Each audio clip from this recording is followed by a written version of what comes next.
Today, scrolling through the newsfeed, we see how natural disasters are Днес, прелиствайки новините, виждаме как природните катастрофи нарастват по целия свят, но оглеждайки се наоколо, на нас може да ни се струва, че катаклизмите, случващи се в други страни, нашата планета навлезе в етап на нестабилност и аномалии, докато една част от планетата потъва, друга умира, етап на нестабилност и аномалии, докато една част от планетата потъва, друга умира от суша. Сушата е на път да стане следващата пандемия и ваксина за лечението й няма. През следващите няколко години по-голяма част от света ще живее в условията на недостиг на вода. Търсването ще надхвърля предлагането, заяви специалният представител на генералния секретар на ООН за намаляване риска от бедствия Мами Мидзутори. Недостиг на питейна вода, и това дори не е катастрофа, това е смърт.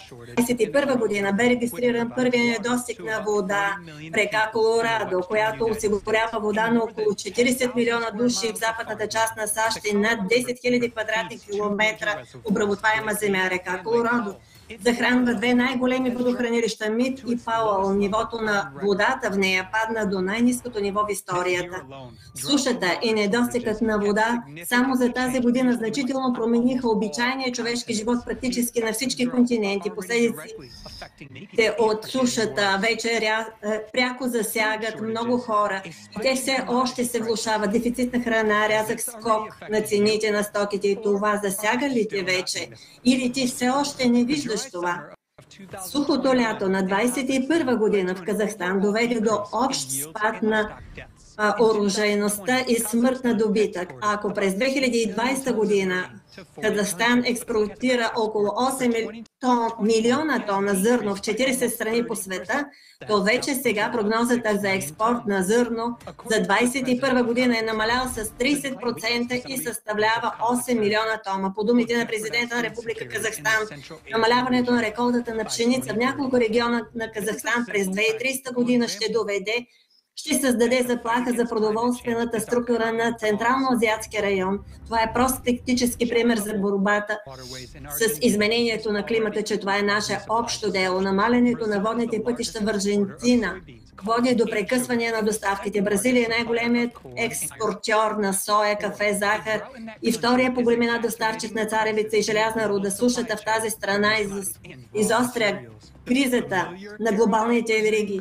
Всичко става по-късно. Обичайното бразилско кафе става по-скъпо и се превръща в дефицитна стока. И това са само няколко примера. В света всички доставки са звена на една глобална верига сриват в една от тях, представлява заплаха за всички останали. Какво ни очаква? Разрушителни последици за милиони хора, живеещи в най-студените райони на света, на планетата, заплашва топящата се вечна замръзналост. Този проблем засяга 70% от инфраструктурата Русия, Канада, САЩ. При това тези процеси вече не могат да бъдат спрени, независимо от бъдещите мерки, приети от Парижките споразумения. По оценки на учените от Руския институт по криосфера на Земята, границата на зоната на твърдата замръзналост през последните 40 години се е заместила с повече от 30 км на север. Според директора на Димитрий Грозев, къщите на вечната замръзналост ги монтират на винтови пилоти с дължина 8 метра. При нас навсякъде върви размразяване. Къде да отидат хората? След силни дъждове и наводнения на културите на голямата зеленчукова провинция Шандун, само за един месец цената на зеленчуците в китайската столица рязко се увеличила с близо 40%. Според мнението на потребителите на Китай, зеленчуците сега са по-скъпи.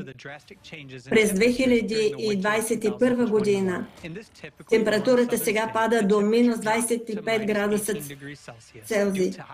И излиза цялата енергосистема, замръзват хората в собствените си домове. Хората са длъжни да се топлят в собствените си домове. Ето, погледнете на тази вода. Не мога просто да повярвам. Не мога да повярвам в това. Заради енергоснабдяването хората трябвало часове да стоят за вода за пиене. Водата все още е замръзнала. Аз вече имам 6 деца. Имаше хуманитарна катастрофа. Хората бяха неготови за сблъскването с такива условия. От 3 дена вече няма вода. Вече не съм ял 2 дена и половина и се чувствам много зле. На хората от Тексас и в главата им не можеше да дойде на ум, че ще са на границата на оживяването. Днес климатичните аномалии стават по цялата планета. Всеки може да се окаже какво стана с хората от Китай през юли 2021 година, влизайки в метрото. Хората не са предполагали какво ще им се случи това пътуване. Някои от тях изобщо нямаше да се върнат при близките си в резултат на аномални валежи. Само за 1 час падна 1/3 от годишната норма. Наводнението наводни тунелите на метрото. Вагоните се оказаха блокирани, а един от тях беше във водата.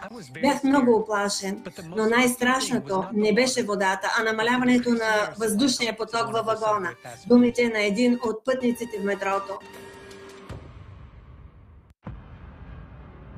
Глобалното изменение на климата вече е довело до недостиг на храна по целия свят и ситуацията катастрофически се влошава. Ще имаме ли утре какво да едем и пием? Повече от 1 милион и 140 хиляди души в Мадагаскар отчаяно се опитват да оцелеят в условията на глад поради сушата. Ние ги режем ето така, но това е невъзможно да се нареже, твърдо е като дърво. Днеска нямаме абсолютно нищо за ядене, освен листа от кактус.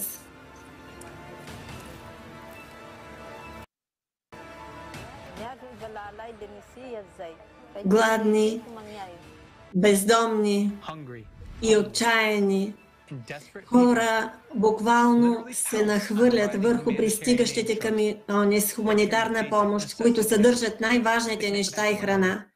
Те откъсват торбите си един от друг, започват схватки, стигащи до бой.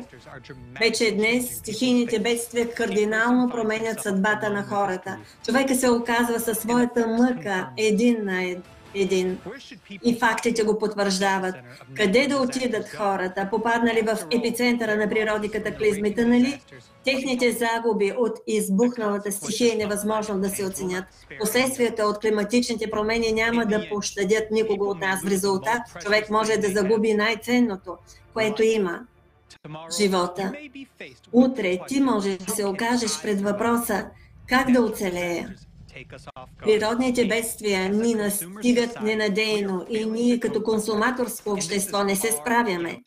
И това е нашата действителност. Но за сега ние все още имаме единственият шанс да оцелеем и това е да построим съзидателно общество. Какво общество ще изберем ние? Такова ще бъде и бъдещето ни. И днес този избор зависи от всеки от нас.